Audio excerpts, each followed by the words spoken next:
What is up, everybody? It's Cody with Blood Money MMA Bets, and I'm back with another full card breakdown. This is for UFC Vegas 97, Burns versus Brady, and it's actually a really good Apex card for the first time in a while. It's got some really good fights on it. We got Natalia Silva versus Jessica Andrade. Obviously, we got the main event with Sean Brady and Gilbert Burns, which is going to be an excellent fight too. We're going to find out a lot about Brady in that fight, how much improvements he's actually made, and then Nelson versus Garcia, which is just going to be a crazy, crazy fight. So I can't wait for a lot of these, man. Most of the Apex cards, are kind of terrible, especially with the main events with Tybura and Spivak and stuff like that. But nope, we got a good card here.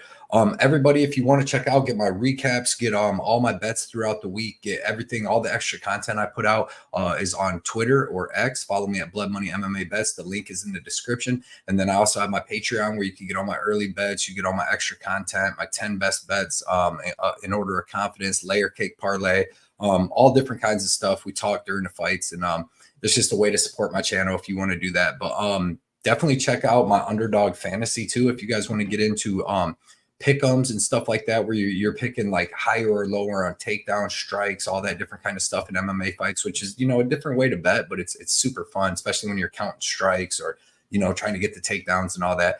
So if you want to check out underdog fantasy, use promo code Blood Money, or the link will be below in the description. You can get up to $250 of bonus bucks on there for when you sign up, depending on what you deposit. And then, like I said, you can do all these champion modes, fantasy, all different kinds of stuff. So they're going to be getting a sports book here soon. I think they have it in a couple states right now, but check out that Underdog Fantasy. It's fun. It's a different way to bet stuff.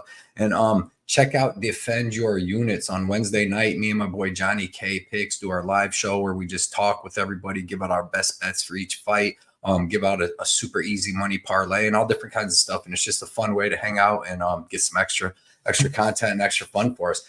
I will be breaking down every single Dana White Contender Series for the rest of the year after this. This week got tough because I break all them fights down, and then they change fights. Like the Duffy fight got changed, so I didn't have time to do all the tape study on that. And then also I couldn't find no tape study on the Russian dude that fought Liam Anderson on anywhere, on nowhere. ESPN, UFC, YouTube, couldn't find it. So all the rest of them will be taken care of for sure. I have surgery this Thursday, and then I'll be off for at least like 6 weeks, and I can put so much time into this. I'm telling you, I guarantee a 6-week winning streak. But yeah, man, like I said, this is a pretty good card. Let's get into it. I'm trying to keep these videos as short as possible, so let's get into it. The first fight on UFC Vegas 97 is Zygimantas Ramaska versus Nathan Fletcher. This is from the Ultimate Fighter. Giga, as they were calling him on the Ultimate Fighter, Ramaska is 9-2, 27 years old. I think he's currently sitting at about like plus 115. He's 5'11". Nathan Fletcher is 8-1, 26 years old, 5'8", and reach on available for both of these guys. So you see Giga, he's going to be a lot taller, a lot skinnier, 3 inches taller. But Giga, man, is a crazy kickboxer from Lithuania. He's got serious power in every single fist that he has, both fists, both legs, everything, man. He throws nothing but heat, power leg kicks. Obviously, he's got a deficiency in the grappling. If you go back and check out some of his regional scene stuff, he's also taken down a little bit on the Ultimate Fighter. He won that fight versus a real tough dude from like Tajikistan. So it was mostly a striking fight. He did get taken down a couple times, but if you go back and watch his regional scene stuff, he gets taken down quite a bit. But against these lower level guys, when he gets taken down, when he gets back up, he ends up wearing on him, and then finishing him in the second. That's what he did with this Gustavo Iraq and then Carlos Eduardo. Both of them guys took him down, had some control time, tried to get some submissions on him and stuff, and he was able to survive that, get up, and then just throw heavy strikes. Like I said, powerful body kicks, powerful head kicks. Everything he throws is with power and ill intent. He's going to be fighting Nathan Fletcher, like I said, fighting out of England. He's pretty good. He's got decent boxing. I went back and watched some of his fights because you didn't get to see much on the Ultimate Fighter, man. He got his butt whooped by Khan Offley. It was mostly a grappling match, and Khan was just a little better, a little stronger. But if you go watch him fight on the regional scene back in England and Cage Warriors and all that, he had some pretty decent fights where he showed some really good grappling, decent wrestling. But if you can't get the takedown, he'll hold you up against the cage, landed a lot of shots, keep mat returning you, getting you up and wearing on you. I had seen him have a couple fights where he couldn't get the fight to the ground. He still showed pretty good boxing in him, but it's against some lower level guys there on the Cage Warrior scene. But he still had some pretty decent fights. Like I said, he got dominated in the grappling on the Ultimate Fighter. And this fight's going to come down to striker versus grappler. And man, it's tough. What I figured out was that Nathan Fletcher does have the striking to at least survive with Giga. And I think that Nathan Fletcher is going to be able to land some takedowns. I believe he's going to be able to get a lot of control time and survive the striking. So I'm going to take Nathan Fletcher. I actually think that he can maybe get like a 3rd round sub, but if he can't get the takedowns going, he's going to get beat up. It's a tough fight to call. It's a very tough fight to call on both of them guys. Next fight is in the men's lightweight division. We got Rongzhu versus Chris Padilla. This is going to be, a decent fight. Lower level guys so far in the UFC, but Rongzhu is 25-5. He's only 24 years old, 5'9" with the 72.5-inch reach. So that's a lot of fights, 30 fights at 24 years old. Chris Padilla is 14-6, 28 years old, 5'9" with the 74-inch reach. So Rongzhu, man, this is his 2nd run in the UFC, won the road to the UFC to get back in the UFC because his first stretch in the UFC, did not go very well. He was young. He was like 21 years old, I believe, at that time. Had that loss to Rodrigo Vargas where he was just out grappled for most of that fight. And then beat Brendon Jenkins down. He came in overweight in that fight, but he ended up beating him down, man. He had good striking and in the 3rd round showed good cardio and toughness and beat him down. Then he took a beat down from Ignacio Bahamondes, made him look like he really didn't even belong in there with him. And then he goes back, on the regional scene and gets some really good knockouts. See, Rongzhu has good striking. He's super tough. He's got power in both hands. Fast right head kick, man. Like in the regional scene there in WLF, the Wolf stuff and all that stuff in China, man, he's knocking people out. But you know how they do it in China. He's 17-3 fighting a guy that's 2-7. He's 14-3 fighting a guy that's 0-1. They do it crazy over there. I don't even know if they bet on it, how they do it, but that's just craziness. But like I said, had that tough run in the UFC, but he showed improved grappling because he did fight a guy, the Shin Horiguchi, who was a Japanese wrestler, pretty high level, but that's all he had was Japanese wrestling. And he showed pretty good takedown defense and get up game in that. So I believe he's improved his grappling a little bit. And like I said, he's dangerous on the feet, man. He has 4 sub losses though, but he's also finished 21 of his 25 wins. So dude's dangerous, but like I said, against lower level guys. Chris Padilla, that was a crazy win. He came in on short notice and was able to get that win over James Lontop, where, it was a close fight. And then he took Lontop down a couple times. Lontop got up really easy, and then he just got lazy on the last one, left his neck open, and Padilla took it. But Padilla has decent power in his right hand. If you watch him on the regional scene, knocking out Justin James and a bunch of lower level guys, he's got decent power in his hands. LJ Porte was able to knock him out. Had a close split decision with this Darren Smith, and that's the fight that I went back and looked at. It's a little over 2 years ago, but Darren Smith, is just like a veteran journeyman guy who's 20-12. He had slow striking, but powerful. And Padilla looked pretty good in the first round, but as Darren Smith took his stuff and then kept going back at him, he ended up slowing down, and Darren Smith Jr. was able to get that win. He was able to shut down Padilla's wrestling too. But Padilla, man, pretty good clinch knees, pretty good power in his right hand. Okay, explosive wrestling, but it does take a lot of his energy. And then as you've seen, he's got opportunistic jiu-jitsu in this fight. I don't think that he's taking Rongzhu and taking him down and choking him out in the first round. I think the striking will be pretty even and all that, but I think Rongzhu stops most of the grappling, and by the 2nd round starts taking over on a slowed down Chris Padilla, and ends up getting the win here. I don't know. Padilla, he seems tough, but he's been finished 3 times, 2 submissions, 1 KO. I don't see Rongzhu submitting him. He could possibly KO him, but just give me Rongzhu to get the win here. That's better gas tank. Next fight is in the men's flyweight division, and this is going to be a good one. We got Andre Lima versus Felipe dos Santos. Andre Lima is 9-0, currently sitting at he's like minus 190 right now. 25 years old, 5'7" with the 67.5-inch reach. Felipe dos Santos is 8-1, 23 years old, 5'7" with the 70-inch reach. And this is going to be an excellent fight. You got a pro kickboxer versus a Shuto box Muay Thai guy. And Andre Lima, I like him. I bet on him in his last fight against Mitch Raposo, and he came in 5 pounds overweight. And then honestly, he didn't look that great in the fight. He was very low output, but what he threw was connecting and hitting with some power. He threw a ton of leg kicks, boxed just a little bit. But pro kickboxing experience. He's got good power in both hands and both legs. But like I said, he can be low output, but he's very technical, and everything that he throws is with precision and with some decent pop in it. He had that close fight with Mitch Raposo where Raposo really didn't try to grapple him, because Lima does have a black belt in jiu-jitsu too. But Raposo barely tried to grapple him, and he just ate up Raposo's leg. I don't know how it was a split decision. That was crazy. But yeah, Raposo didn't really do much on short notice. You know, that the fight before that was a very close back and forth fight with Igor Savino, and then he got bit, and then he dominated the guy on the Contender Series. But this dude was super little. He's or not. Wait, yeah. He was just looked super little compared to him, and he just beat him down. But like I said, good striking, pretty good takedown defense, good black belt in jiu-jitsu, but he's not really using that. He's kickboxing and against Servino, you know, they were both landing good shots on each other, and it kind of looked like he was slowing down a little bit when he got bit. But I don't know why Servino did that either. He might have been winning that fight at the time. But Felipe dos Santos, like I said, shoot box guy with really good striking. He's got good power in both hands, both legs.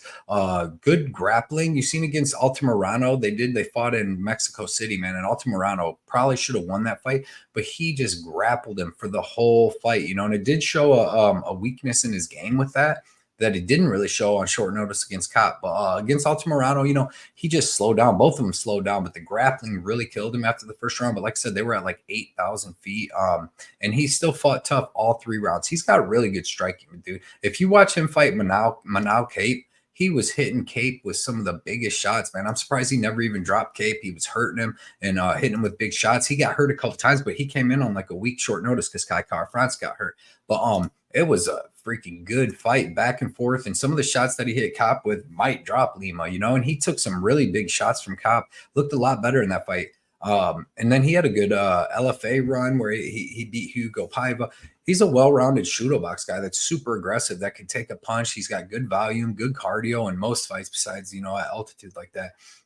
But in this fight, man, he throws out way more volume. Like if he brings the fight that he fought Manal Cop with, he's going to beat Andre Lima. So I don't know. This is a super good fight. I'm going to actually take the longer guy. He's got 2.5 inches of reach. I feel like he might be a little taller. And then just a striking match. And like I said, I don't think Lima will shoot. I don't think the Santos will shoot. But he's got a good get-up game. But Lima ain't going to impose bring the same game plan that Altamirano did. So I'm going to take the underdog here. I'm going to take Felipe dos Santos. He was undefeated until he got beat by Manal Cop on short notice. I think Manal Cop would probably beat Lima, but I like Santos here as an underdog. I don't know if I'll be betting this fight because I feel like it's going to play out very close, but it's going to be a fun one to watch. I'll tell you that. Next fight is probably going to be another banger, man. We got Gabriel Santos versus Yanzu Yizha. One word name. But yeah, this should be a good fight. Gabriel Santos is 10-2, currently sitting at -230, 5'9" with the 70-inch reach. Yizha is 25-4, currently sitting at +190, 27 years old, 5'7" with the 71-inch reach. So Gabriel Santos is a well-rounded mixed martial artist, man. If you go for being a younger kid, you know, he's only 27. If you go watch his fights with David Onama and most, you know, like Lerone Murphy fight, that fight was crazy. Came in on short notice, and got a split decision against Lerone Murphy. And I actually thought that he could have won that fight. Like that was an excellent back and forth fight. And then against Onama, he was doing good, and he just got hit with that big uppercut right towards the end of the second round and got put out. But we all know how hard Onama hits. But before that, he's undefeated. He's got excellent Muay Thai. That's what he comes from, the Muay Thai background, but he's got really, really good wrestling. You've seen he out-wrestled Lerone Murphy for most of that fight. He's got really good jiu-jitsu. You've seen in other fights. On the regional scene, he's got a win over Elvis Brenner a couple years ago. And he's just got some good wins. He's got power in both hands. He's southpaw, and he just throws that straight left down the pipe. He kept hitting Murphy with. He was doing some work on Onama too, like I said, but he's fought some really high level competition, and he's got really good wrestling. Like how he was out wrestling Onama and freaking Murphy. That's pretty crazy to me. Now Yizha, this guy has okay boxing, and he's a straight up wrestler. He just wants to grapple you the whole time. You've seen in his loss to Jin Young Lee, which I kind of thought he might have won, but like he only wrestled him the whole time. And then anytime they were at space, well, Lee really didn't land too many big shots, but he landed enough. I thought that he only won really the second round because Yizhi kept grappling him. But Young Lee ain't a grappler at all. He's a striker. We've seen that, even though in his last fight he got demolished. But he's a striker, you know, and he was still able to, like Yizha, whatever his name is, was able to grapple him in the first round, you know, hold him against the fence and all that. Wasn't able to really get no takedowns or no control. And then in the second round, he couldn't really land any more takedowns, got a little cage control, and then was getting outstruck in the third round, more of the same of that. if you watch Gabriel, another thing too, he's just like the other guys fighting in China on their regional scene where he's fighting. You know, he's 18-2 fighting a guy 11-10. He's 17-2 fighting a guy that's 2-2. 16-2 fighting a guy that's 4-7. Like, what are we doing? 13-2 fighting a guy 0-3-1. But you just that's just how they do it on the Chinese regional scene. That's why they come over here and then get beat down when they fight some real competition. Just like that Mang dude that was on the contender series, like one of the only underdogs that had won for a while. But in this fight, I'm going with Gabriel Santos, man. I think that he can finish Yizha because Santos has the wrestling to keep this standing. Like, I think he's going to be able to put Yizha on his back, and then he's got a higher level grappling game. Like, black belt in jiu-jitsu, definitely higher level grappling, and then he's going to have way better striking in my opinion. So I like Gabriel Santos all day in this fight. I actually think he gets the finish. I think he hurts him on the feet. Yizha takes a bad shot, and Santos gets on top and either chokes him out or just TKOs him. You know, Yizha has been TKO before. Santos has 3 KOs, 3 submissions. He can get it done either way, but I'm high on Santos this week. Next fight is in the men's featherweight division. We got the return of Isaac Dulgarian versus Brendon Marotte. Isaac Dulgarian 6-1, currently sitting at minus 2,500. 28 years old, 5'7" with the 71-inch reach. Brendon Marotte is 8-2, 28 years old, 5'9" with the 70-inch reach. So you see Marotte's going to be 2 inches taller. Dulgarian will have 1 inch of reach. And Dulgarian's a savage, dude. He's a savage grappler. He's got decent striking on the feet, but he's got phenomenal wrestling. 2-time state champ wrestler, could have wrestled in college and did all that and did really well. But he ended up, I think he wrestled like a little bit of college his first year maybe, and then went to just straight up MMA fighting, which is good. He's a savage, man. You've seen against Francis Marshall. I mean, he finished all these lower level guys like he was supposed to. But when you come into the UFC and you finish Francis Marshall like he did in 1 round, man, that was outstanding. He took him down, he controlled him, transitioned, advanced position, and then just beat the crap out of him with elbows and punches until Francis Marshall really just didn't defend himself back. He wasn't out or nothing. He just didn't want to be in there no more. The last fight with Christian Rodriguez, you know, that was a close fight. It was a weird split decision. I thought it should have been a draw. I thought he kind of won the first 2 rounds, and then like Christian Rodriguez landed like 80 more significant strikes, maybe got a 10-8 in the third, but very close fight. But he did show me that I thought he was only going to have 1 round of gas, and he really had 2 rounds of gas in that fight. But in the third round, he did fall apart, and that's what he can do. You know, he was like gassed as gassed you can be without getting completely finished. But I don't think Rodriguez is all that dangerous. Brendon Marotte, this guy's fought 4 fights in 5 years, you know, and he's been finished, I believe, just that 2 out of the 5. Or he's lost 2 of the 5, but for some reason not very active. He fights out of the New England cartel. He got starched in 20 seconds on short notice against Terrence McKinney, but you'll have that. But before that, man, I'm not say too much about the New England cartel. But they fight low level guys on the regional scene nonstop. Like 11-20, he's fighting Lionel Young. I'm surprised he don't got a Jay Ellis fight on here. But yeah, man, he didn't fight a guy with a winning record to his 5th fight, and that's when he got beat. And then he beats a couple more lower level guys and then got smoked by Terrence McKinney. But he's got decent striking. It's kind of hard to find fights. Like I said, he hasn't fought recently, and he fought lower level guys, but seems to have decent striking in both hands, and he throws some good kicks. And but yeah, man, he's just gonna get gooned here. Like Isaac Dulgarian's gonna come out, he's gonna take him down, he's gonna beat him up, and he's gonna TKO him in the first round. And Dulgarian doesn't really like to sub you. He can, but he'd rather punch your face off. If you go watch his fights, like what he did to Francis Marshall, you know, he's gonna punch your face off, and that's what's gonna happen to Brendon Marotte. So he's minus 2,500. Next fight is in the men's middleweight division, and this should be a good one, man. We got Andrade Petroski versus Dylan Budka. Andrade Petroski's 11-3, currently sitting at he's about minus 360 now, 33 years old, 6 foot with the 73-inch reach. Budka is 7-3. Man, I did it again. Hold on, I'm gonna get the there we go. Now you guys can watch the thing with me, you know. You can watch Tapology with me. After that, yeah, you probably didn't know what I was just staring at. But my bad, man. But that's how it be sometimes. But we're going to go from there. Petroski versus Budka, like I said, 11-3, 33 years old, 6 foot with the 73-inch reach. Dylan Budka is 7-3, currently sitting at about plus 380, 6 foot with the 75-inch reach. Petroski has a pretty high level college wrestling background. He's got a high level black belt in jiu-jitsu. Trains out of Philly Gracie with Renzo Gracie Philly with, you know, Pfeiffer and Brady and all them savages. And his striking's getting a little better. The only thing about him, he got knocked out by a hip, by Jacob Malkoun. I don't know what else to say. He got knocked out by a hip. He can be a little bit chinny. Michel Pereira got him, but Michel Pereira's he's getting people.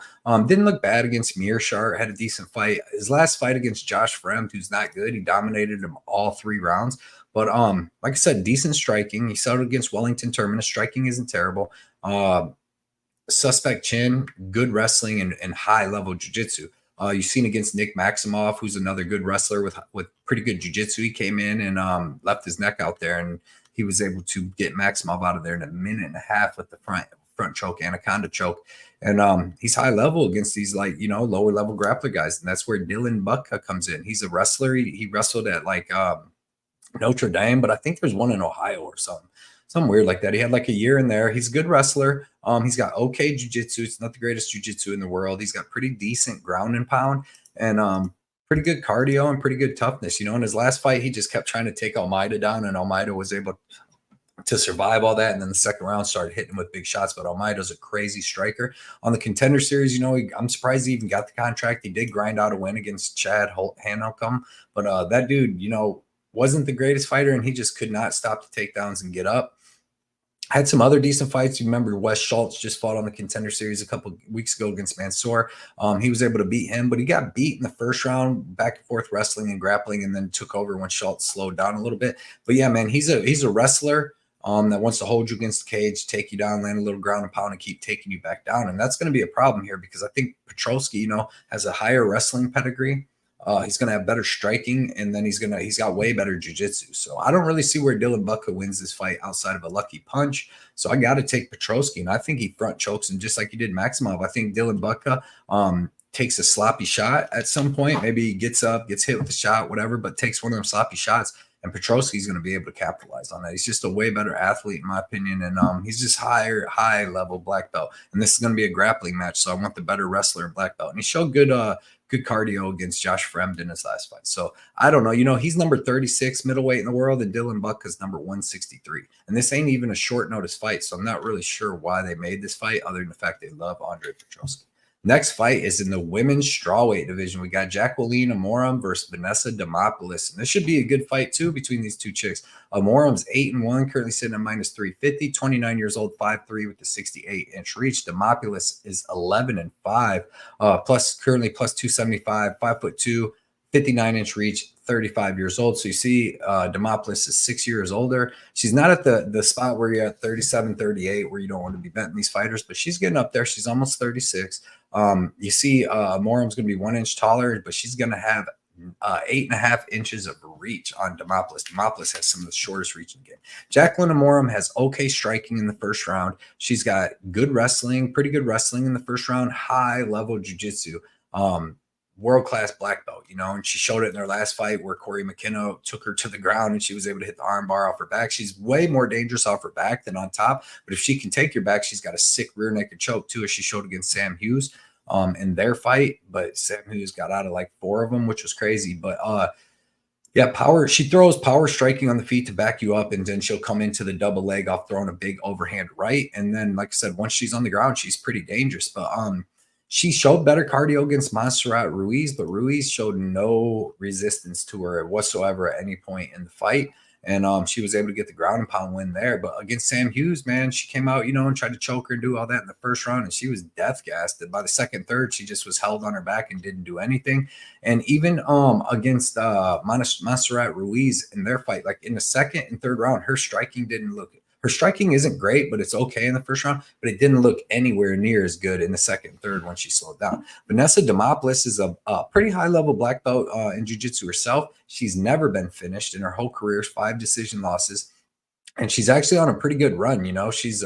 She's 5-1 in her last 6 UFC fights, which is pretty good. She's got the win over Emily Ducote in a close fight. Canacto Morocco, she won off her back. But she's got decent striking. She'll throw some heat with her hands standing up. She's got some decent kicks. And then she's throwing mostly power. And then girls, she doesn't have the best wrestling, but most time, like a lot of girls will try to take her down, and that's where they'll get reversed and stuff like that. She showed okay wrestling against Jinu Frame, Maria Oliveira, but against Marotte, like I said, she was just taken down, which, you know, wasn't that bad because she was able to land a ton of elbows and stuff off her back and stay active, and she got the win off her back. And then against Dakota, showed good striking. So in this fight, you know, Dakota's going to have better striking, in my opinion. She's going to have better cardio.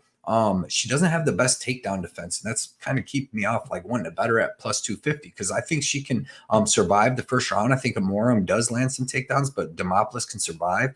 But it's the thing with me is it's like, can Demopoulos stop the takedowns in the second round? Because I don't think she finishes Amorim in the third round. So it's like, who's going to win the second round? But if it goes to decision, like I kind of think it'll be, like I think Amorim can win the first round by getting the takedown because Demopoulos doesn't have a get-up game. That's her thing. She does not have a get-up game. So she'll get taken down. She'll try things off her back, and then she'll throw elbows and that. So Amorim, to me, is going to win the first round. And then it's going to come down to the second round is, can Amorim take her down and control her? And can Demopoulos get up or get a sweep or anything like that?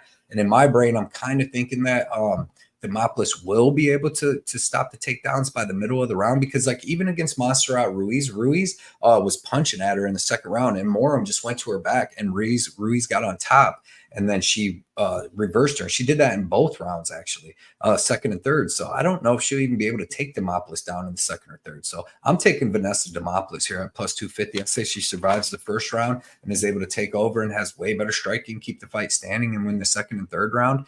And maybe even in the third, she takes Amorim down and gets on top. But I wouldn't want to do that because Amorim's very dangerous.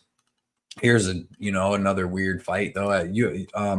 In the men's light heavyweight division, we got Ovince St. Preux versus Ryan Spann. Ovince St. Preux is 27-17, currently sitting at plus 240, 41 years old, 6'3" with the 80-inch reach. Ryan Spann is 21-10, currently sitting at minus 300, 6'5" with the 79-inch reach. And you cannot trust either one of these guys. I'll tell you that right now. Ovince St. Preux had the career last fight against Kennedy and Njoku, where he was able to take some really big shots that he hadn't been able to take for about 5 years. And he threw 276 significant strikes, landed like 109 of them. But it was just crazy because he literally should have lost this split decision against Mauricio Rua when Rua was washed dried and, put out on the line, man. So he should be 1, 2, 3, lost his last 4. Well, he got the win against Kennedy. That was a very close fight, and he looked decent in it. But he's got decent kickboxing. He's always had good head kicks. He's always had pretty decent boxing. He'll switch stances, but when he's out the orthodox stance, he's throwing that crazy left hook, and that's what put like Alonzo Menifee on. But he hasn't knocked anybody out. That's his only knockout in like 8 years. He's slow too, and only getting slower. Ryan Spann, he's got fast hands, serious power. We've seen him get a lot of finish wins because he's pretty much finished every one of his opponents. He's got 21 wins with 18 finishes, 12 of them being by submission, which is weird. But he does have a pretty good submission game. Had Bogdan Guskov down. I thought he had the rear naked choke sunk in twice in the first round, and Guskov was able to survive. And then Ryan Spann slows down in the second round and ends up getting finished. Before that, lost a split decision to Anthony Smith and was triangle choke to Nikita Krylov. So Anthony Smith, you've seen him also knock out Dominic Reyes with that stiff jab. He's got fast hands with really good power. He doesn't throw no kicks. He's got okay wrestling. I don't know if he's going to come in and be able to just take Ovince St. Preux down. He's usually got pretty good grappling. He's got the OSP, the Von Flue choke, where he's got like 4 of them. But I think this fight stays standing. Ryan Spann, as soon as the first hard shot lands, either offensively or defensively, he usually just goes nuts and gets in a crazy shootout where he wins half of them, So I'm going to say that Ryan Spann's able to get Ovince St. Preux out of here, but I wouldn't be surprised if St. Preux hits him with some weird left hook, takes him into deeper waters like he did Kennedy, and gets some weird win there. So I won't be messing with that fight. It's hard to tell if that's going to go over, under, who's going to win, or none of that. And here's another one just like that. In the men's lightweight division, we got Trevor Peek versus Yanao Ashmouz. Trevor Peek is 9-2, currently sitting at minus 110. He's about minus 135. Now, 29 years old, 5'9" with the 70-inch reach. Yanao is 7-1, currently sitting at he's probably about plus 115, 5'9" with the 68-inch reach. Trevor Peek's a wild man. He doesn't have any technical striking to his name, but he throws power leg kicks. He throws power punches. He throws tomahawk shots. And he throws them from weird angles at weird times, and it catches some people off guard. He's got okay wrestling. It's okay. It's not good wrestling. He's got terrible defensive wrestling, but he's got pretty okay offensive wrestling. Very powerful, very crazy. Like I said, you've seen on the Contender Series, you've seen Kama worthy in the Arias fight. If you go watch that fight, it was pretty crazy. The first round was crazy. Then he finally knocks him out right at the end of the first round, but he got hurt. Kama got hurt. It was a good fight, but that's how all of his fights go, man. And then I think we kind of seen against Chepe Mariscal, when you got somebody that comes in with a little more skill and can match that cardio and toughness, they're going to win. What really should open your eyes is the Muhammad Yahya fight. That was back and forth. He just won 29-28 in that over Muhammad Yahya, who's one of the worst fighters we've had in the UFC in a long time. But Charlie Campbell, man, that fight opened my eyes a little bit because, keep Trevor Peek in the small cage. He shines in the small cage because you got to push that action. When he was in the big cage with Yahya and Chepe Mariscal, there was a lot more moving around in them fights and a lot more like, especially the Yahya fight. Like he took his time, bigger cage, moving around. But in this small cage, man, he's a beast. Charlie Campbell, that was a really good fight. I'm pretty high on Charlie Campbell, and he was able to take big shots from Charlie, give Charlie big shots, scramble with Charlie, get taken down, get up. Looked really good, but then Charlie Campbell was dead in the third round, but Trevor Peek was more dead in the third round. So Campbell was able to just take him down, and Peek let him control him that whole round. Ashmouz, good striking. You seen his last fight. He broke his arm, and he still fought with Duncan for the whole fight, 3 rounds, and kept it kind of close for having a hurt arm. He's got powerful punching. He don't have no technicality like Trevor Peek either. They're both just throwing at out in a freaking Waffle House parking lot, really. They're both throw big hooks with both hands. He's got some pretty powerful leg kicks, and he's got some decent wrestling, actually. You've seen when he fought on the PFL before he came to the UFC, Dennis Hughes, he went back and forth with him, and Dennis Hughes really ain't that good, but he was able to grapple him the whole time. It was a grappling match. Hughes kept initiating the grappling too, but he was able to win that. Then you seen he came in and knocked out Sam Patterson. Before him, Patterson was at 155 and just a little less durable, but that was a good knockout. It's a good win. In this fight, what I'm going to say is, man, I think that Trevor Peek's going to win this fight. Like, it's tough to say that because, Ashmouz is going to hit him hard. He's going to throw some leg kicks. The difference between this is, like, I don't think that Ashmouz is going to be able to take Trevor Peek down and just hold him down like Charlie Campbell was, because Charlie Campbell's a big dude and he's got some jiu-jitsu in his back pocket, training with Matt Serra and all them guys, I'm pretty sure. So, like he was able to land some takedowns when Trevor Peek was starting to take over on him. And I just don't know if will. I think he can take him down, but I don't think he's going to be able to hold Trevor Peek down. And when it's standing, they're both going to be throwing punches. And I'm just going to say that Trevor Peek's going to land the harder punches. But, like, dude, I'm only picking him because he's in the small cage. But that's a tough fight to bet, man. That's a really tough fight to bet because he's so damn sloppy and he gasses in the third round. And that's just a fact. Next fight is in the men's flyweight division. We got Matt Schnell versus Alessandro Costa. Matt Schnell's 16-8, currently sitting at plus 380, 34 years old, 5'8" with a 70-inch reach. Alessandro Costa is 14-4, currently sitting at minus 500, 5'4" with a 67-inch reach. Fighting out of Team Lobo. He fights with Diego Lopez and all them guys. Matt Schnell, Danger Schnell. It's crazy when you watch Matt Schnell. This is what I just figured out after doing a bunch of tape study on him. I mean, I've probably known it before, but Matt Schnell loves to get into a slugfest, right? He loves to just get into a crazy fight. But the problem is he has 2 KOs in his career offensively, and he's been KO'd 5 times. Like, he's not a KO striker, but, like, if you go watch him fight Brandon Royval, they get into it like crazy. He actually hurt Royval. If you watch him fight Alessandro Pantoja, gets in a slugfest with Pantoja, he actually hurts Pantoja for a second, and then Pantoja hits him, and he just can't take the same shots. But you seen his last fight, he got stiffened. That was about, 5 months ago? 6 months ago, he got sent to the Shadow Realms with a left hook combo from Steve Erceg, man. He was put out cold. Before that, he was knocked out, and he was hurt a couple times in the Nicolau fight. And it's not really a good look getting knocked out by Mateus Nicolau. Against Sumadarji, he got hurt no less than 5 times, was hurt, dropped, all that. And then Madarji just gassed out, beating him up, and then has no ground game. But yeah, man, he gets in slugfest. He's got okay striking, but he really doesn't have like that serious power. Like, he can sting a guy, but he can't knock him out. Then he's got okay jiu-jitsu off his back, but that's only against lower level guys, man. If you go watch he's never beat a quality UFC fighter, period. Go look to a Sumadarji, nope. Tyson Nam, he's okay, but he's not quality. quality. Jordan Espinoza, Luis Smoka, Noki Inu, Marco Beltran. He ain't never beat anybody good. I mean, Luis Smoka and Tyson Nam aren't bad, but they're not good win. They're not, great fighters. Alessandro Costa, man, this kid has good striking. Like I said, trains out of a great team, trains with Diego Lopez, has excellent striking, powerful leg kicks. You've seen him hurt Jimmy Flick and Borjas with the leg kicks and then finish him on the ground and pound when they didn't want to stand back up from the leg kicks. Had a really good fight with Steve Urseg, came in on short notice. He got hurt in the first round by Urseg, and then he hurt Urseg in the second round. It was 1-1 going into the third, and then Urseg just grappled him up against the cage a little bit and was able to sneak out the win. That was a very good fight. And then, like I said, you've seen against Amir Albazi. That was a good fight. Came in on short notice on that. That was a really good fight. And then he was stopping all the takedowns from Albazi, landing some good shots of his own, ate a big uppercut. But that's Amir Albazi. That's a top 5 guy right now. So Costa, black belt in jiu-jitsu, good wrestling, powerful leg kicks, excellent striking defense, high tight guard, man. And I think that he's going to, Matt Schnell's got 8 losses and 7 of them are finished losses. And he's got 7 finished losses in a row. All of his last 7 losses in a row are finished losses. I think Alessandro Costa does more to him. Matt Schnell doesn't have good striking defense. He doesn't have great striking. He has no chin. Like I said, been finished all the time. Alessandro Costa is going to keep the tight guard. He's going to hit him with powerful leg kicks. Eventually, Matt Schnell is going to start throwing crazy punches, and Costa's going to counter him, man, and put this kid out and give him his 8th finish loss. I kind of feel bad for Matt Schnell at this point. You know what I mean?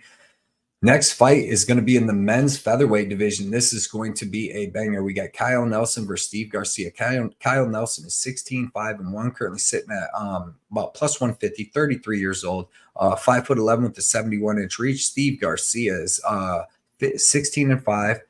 Currently sitting at minus 175, 32 years old, 6 foot with the 73-inch reach. And Kyle Nelson, man's been impressing me in his last couple fights. With the main thing is his striking defense. He's got really good striking defense, and he's got good counters. He doesn't do much. He's meat and potatoes. He throws a nice jab. He throws a nice leg kick. He can throw a good overhand right. He can go nuts and get in a slugfest and hit some really big shots on people and take some big shots back. But he's been fighting a lot more technical lately and looking good, man. He put Bill Algeo out in the last fight where they were going back and forth for the first 3 minutes, and then he was able to hit Algeo with some really big shots, hit him with that knee at the end. But still, that was a kind of short, kind of an early stoppage. Then you got his fight with Fernando Padilla, which was a really good fight. And Padilla, to me, might have better striking than Steve Garcia as far as technical. He's got good power. He's at like 11 first-round finishes.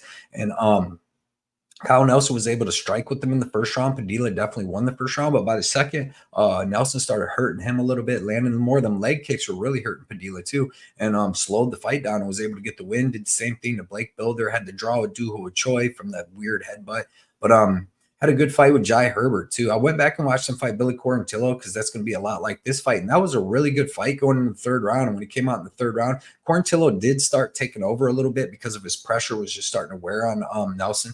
The small cage doesn't help that with Nelson. He's been liking to move around, like I said, keep a high tight defense and hit you with some leg kicks, calf kicks, and then some decent jabs and good shots. But in the big cage, it's a little bit harder. But in the small cage, man, or in the big cage, it's easier to do that when he's fighting Blake Builder and I believe even Fernando Padilla. That was in that was Noche, the last Noche card. But this one, man, he's in the small cage and he's going to be in there with Steve Garcia. And Steve Garcia is going to be putting the pressure on him a lot like Quarantillo.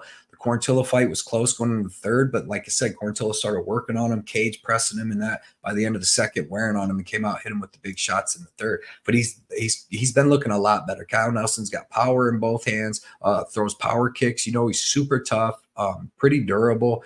That last knockout to Billy Quarantillo was kind of out of nowhere. He never really got fully hurt in that fight, but he just came out and got hit with this big one too, and it took him off his feet. But Steve Garcia has been a madman lately, just knocking people dead, man. He's a savage on the feet. He's a savage on the ground. You've seen against Sung Choi, was able to hit him with some big shots. They got in a slugfest within a minute, and then he was able to land the bigger shots and put him out. You seen against Costa, Melky came out, tried to grapple him the whole first time, slowed himself down, and then he came out in the second round, and Steve Garcia just took over and basically tried to kill him on the ground.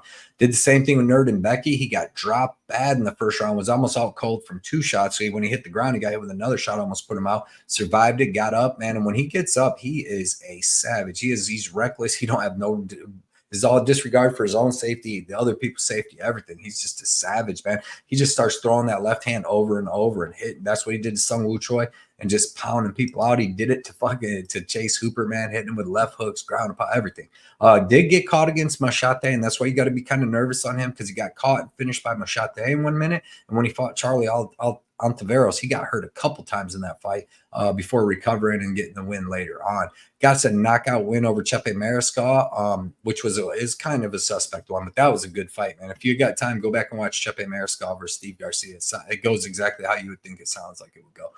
But yeah, man, he's just a savage, well-rounded savage, and he's on a big streak. Both these guys are on a streak, man. But in this fight, I got to give it to Steve Garcia, because he's going to be a little bigger. He's huge for featherweight, being 6 foot. You know, he's only an inch taller with 2 inches of reach, but he's a giant featherweight. And I just think that he's going to be throwing more volume, and I think his pace and pressure, and he can even get some cage control and stuff on Nelson, is going to be too much. And if Nelson doesn't put him out of there, which he can, I think that Garcia is just going to keep wearing on him, and eventually getting Nelson out of there. But it's a crazy fight to bet, because Nelson could definitely land a big shot, because Steve Garcia is so reckless. But I got to go with the momentum of Garcia, the savageness. If he gets on top of Nelson, it's going to be game over.